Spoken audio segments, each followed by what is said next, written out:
Hello everyone, welcome back to Life with Zach, a channel where I share reviews, life experiences, historic information, and most anything else I can think of with those of you who are willing to listen.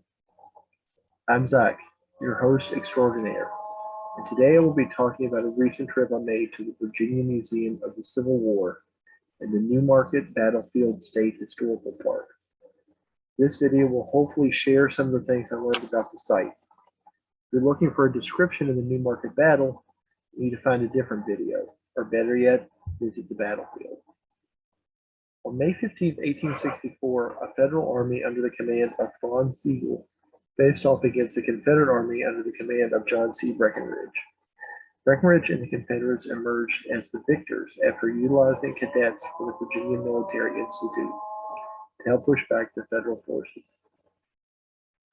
Ever since then, the Newmarket battlefield has been the site of efforts to commemorate and remember the conflict. Various reunions and reenactments were held here, and several monuments were constructed. In 1964, the property was willed to the Virginia Military Institute by George R. Collins, a VMI graduate who had worked to preserve the site. The Institute constructed a museum on the battlefield, which opened in 1970. That museum is home to the Virginia Museum of the Civil War, the Kaminsky Gallery of Civil War Firearms, the Robert Rayburn Civil War Art Collection, a stained glass mural by Ami Shamir, and a theater where the movie The Field of Lost Shoes, a dramatic interpretation of the Newmarket battle, is regularly shown. VMI also preserved the Jacob Bushhog Farm, which was part of the property and had been the center of the 1864 battle. This farm contains the original house and numerous surviving and reproduction outbuildings, including a wheelwright, blacksmith shop, smokehouse, and bake oven.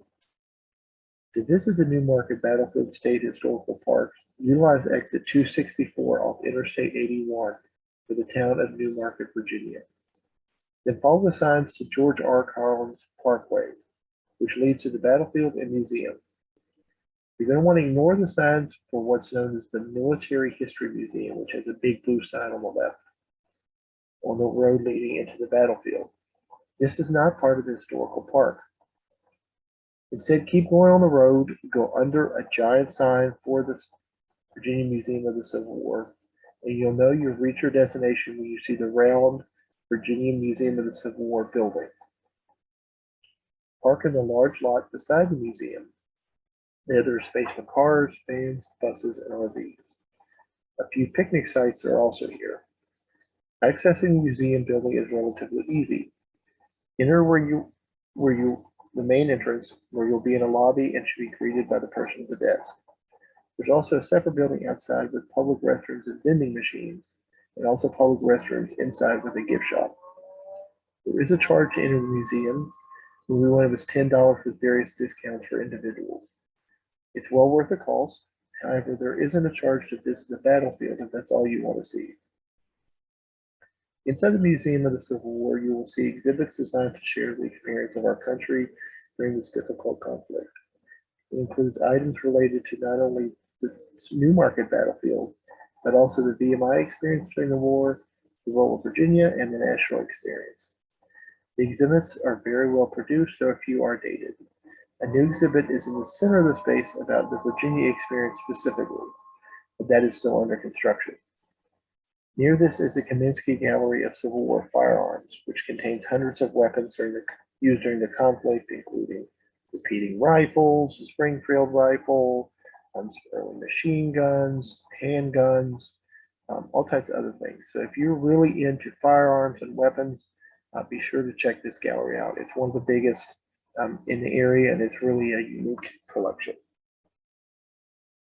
Also inside this area is a dramatic view of the battlefield through a bunch of really cool windows designed to be able to see the whole site, and an art gallery containing excellent paintings and sculptures from the Civil War period. This is a little hidden. It's on the way to where you see the film, but it's well worth taking the time to look at it. You can also watch The Field of Lost Shoes, which, like I said, is a dramatic depiction of the battle and the cadet participation.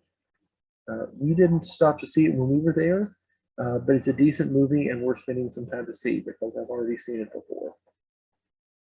One thing you won't see in the museum is much about the cause of the Civil War, though, which was a little disappointing for me. However, you will get a good sense of the soldier experience, so don't think this is your traditional battlefield and famous general museum. You're going to want to take about an hour to go through this part of the site, plus whatever time you take to see the film. You can watch really as much or as little of it as you want.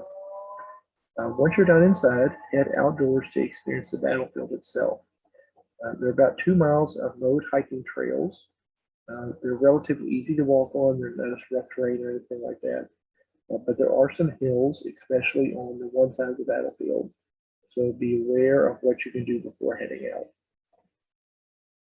The walk around the battle includes 2 distinct walking trails. One is on the west side of the interstate and follows the path of the Virginia Military Institute cadets during the battle. Your visitor guide issued at the museum has information which aligns with the various points along the trail. There's wooden markers that are numbered or sometimes have letters on them that you can align with that map to get more information.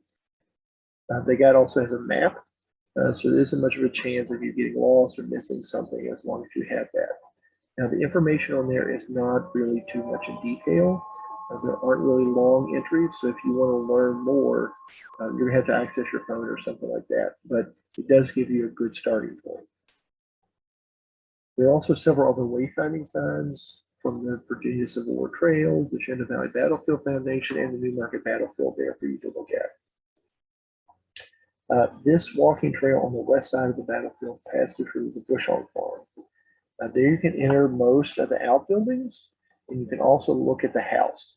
And there's also some interpretive recordings at a few outbuildings where you can press and play, where it talks about what the building was used for and the history of it.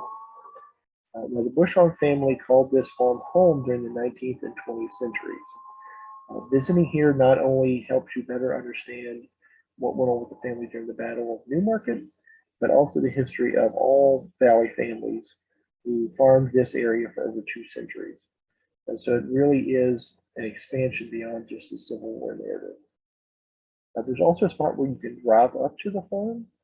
So if you don't want to walk or something, there's parking and things there. You can access just this area, and then you, of course, have to walk on the battlefield. If you keep going on the walking trail beyond the farm, there's some great views of the museum and battlefields in general along what was the Federal troop line. There's also a river overview. What happens is you go through the walking tour and it ends, and there's a trail that leads you back to the museum that goes past this overlook. But the overlook doesn't look like it's used very much. And it's not really an obvious place to find because you'll get on a gravel trail once you finish up the last wayfinding sign.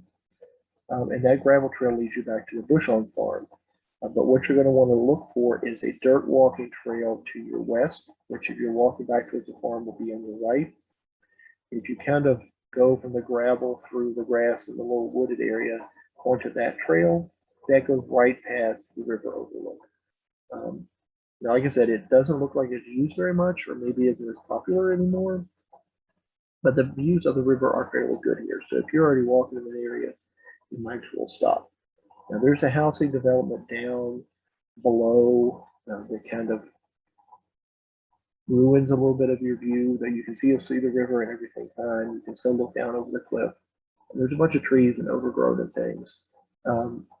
So I wouldn't make a special trip for it, but definitely if you're walking past, stop and get some good pictures and some good views.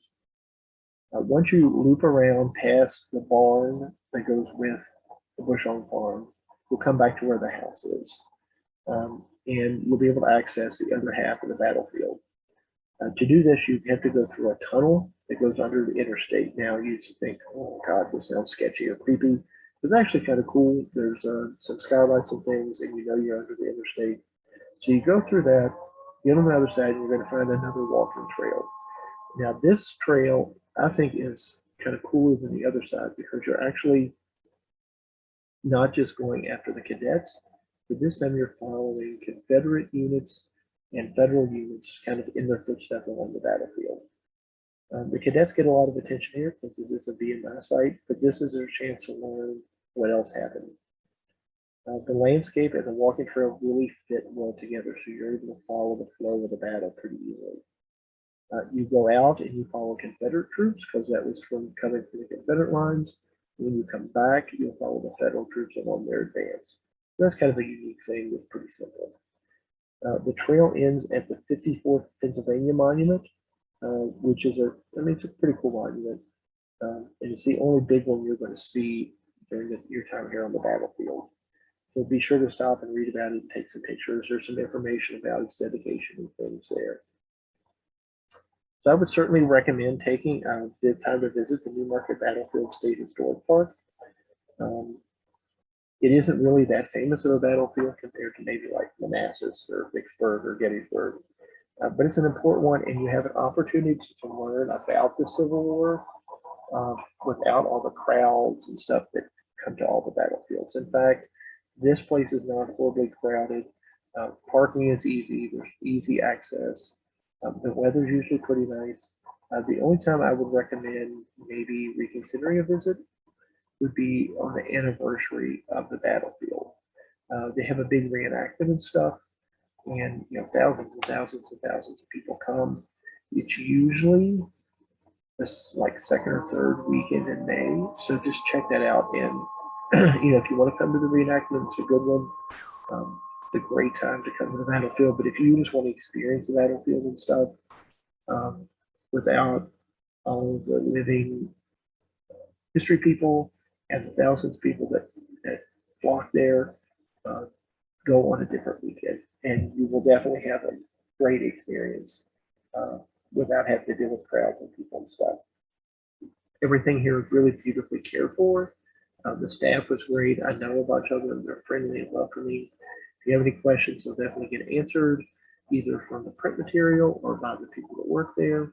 And there's no issues finding where to go, finding restrooms, finding anything at all. Once you wrap up your battlefield visit, you can even go into the town of Newmarket, which is on the other side of the interstate.